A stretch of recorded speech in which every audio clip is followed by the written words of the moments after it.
অপুষ্টির পদার্থ এবং পানি। এই ছয়টি উপাদান যদি আমাদের বহুল খাবার যদি আমাদের খাবারে থাকে তাহলে সেই খাবারটা আমরা সুষম করবো। এখন আমরা একটু সুষম খাবারটা কোনগুলো সেটা একটু জেনে নিই। ভেরি ইম্পর্টেন্ট তোমাদের জন্য, ভেরি ইম্পর্টেন্ট। সেটা হলো খুবই গুরুত্বপূর্ণ তোমাদের জন্য যে খাদ্যের ছয়টি উপাদান যদি একসাথে থাকে তাহলে আমাদের খাবারটা কিন্তু স্বাস্থ্যকর হবে এবং আমরা পুষ্টিটা ভালো মতো পাবো। কাজে আমরা যদি এই দিকে মনোযোগ দিই তাহলে হবে। আমি তোমাকে কয়েকটা বিষয় বলতে হবে, বেশিতে যাবো না। প্রথমত আমরা সুষম খাবার খাবো, সেই সুষম খাবারের খাদ্যের ছয়টি উপাদান থাকবে। এই ছয়টি উপাদানের মধ্যে শর্করা কিসে থাকে?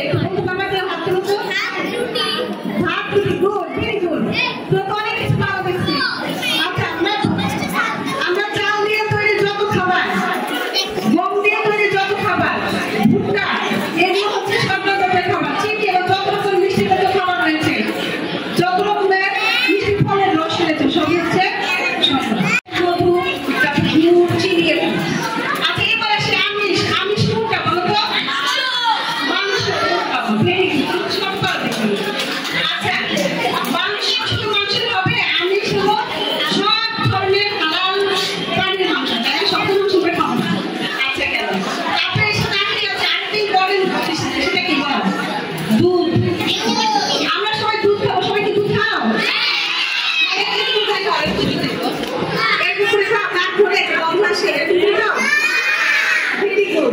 আমরা সবাই দুধ খাবো, ঠিক আছে? মা যখন দুধ দিবে তখন আমরা কাপে বা গ্লাসে দুধ খেয়ে ফেলবো। আচ্ছা, ওকে ওকে। খাও, পরীক্ষার সময় ডিম খাও? পরীক্ষার সময় ডিম খাও কেউ? ডিম খেলে কি ডিম পাওয়া যায়? না, এটা কিন্তু একদম ভুল ধারণা। আম্মু যদি বলে যে না আজকে থেকে ডিম খেতে হবে, তাহলে আমি আমার পরীক্ষা আজকে আর ডিম খাবো। ডিম খেলে অনেক পুষ্টি। এই হচ্ছে আমিষ, ঠিক আছে? তাহলে মাছ, আরেকটা আছে মাছ এবং সব ধরনের ডাল, এইগুলো আমিষ। তো এরপরে আমরা মানে কি তেল, চর্বি খাই না? তেল খাই আমরা, সয়াবিন তেল, সূর্যমুখী তেল, তিলের তেল, তিসির তেল, পাম তেল, নারকেল তেল, জলপাই তেল, সব ধরনের তেল আর চর্বি। এখন তোমরা তোমাদের যারা মোটা হয়ে যাচ্ছে তারা চর্বিটা কম খাবে। খাসির চর্বি, গরুর চর্বি, যত ধরনের প্রাণীর চর্বি আছে সেটা তোমরা কম করে তোমরা তেল খাবে। যারা একটু ঠিক পাতলা তারা চর্বিটা খেতে পারো, ঠিক আছে?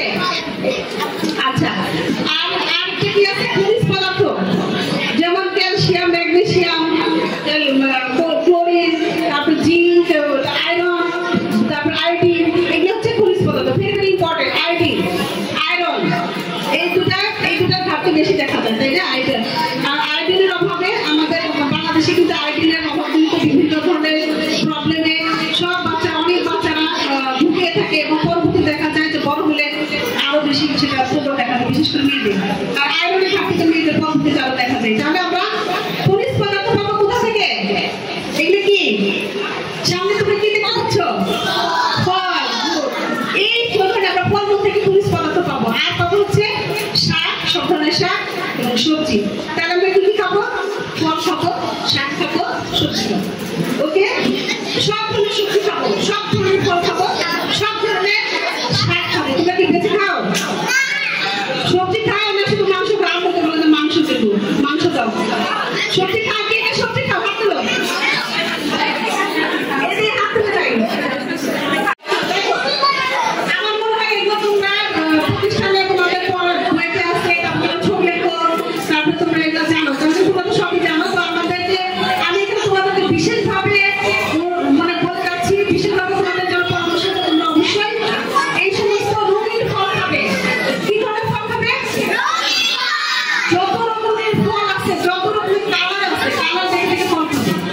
যত কালারফুল ফল সবজি খাবে, ফল খাবে, তত বেশি পুষ্টি পাবে, তত ভ্যারাইটিস পুষ্টি পাবে। ফল এবং শাক আরো অন্যান্য খাবার পাবো, কিন্তু মূলত আমরা এটাতে বেশি পাবো। আচ্ছা, তারপরে শেষে পানি। সবাই পানি খাও? কয় লিটার করে খাও তোমরা? আচ্ছা, কয় গ্লাস পানি খাও সবাই বলো? হাত দিয়ে দেখাও তো কয় গ্লাস পানি খাও তুমি? সবাই আঙ্গুলে দেখাও।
Yes.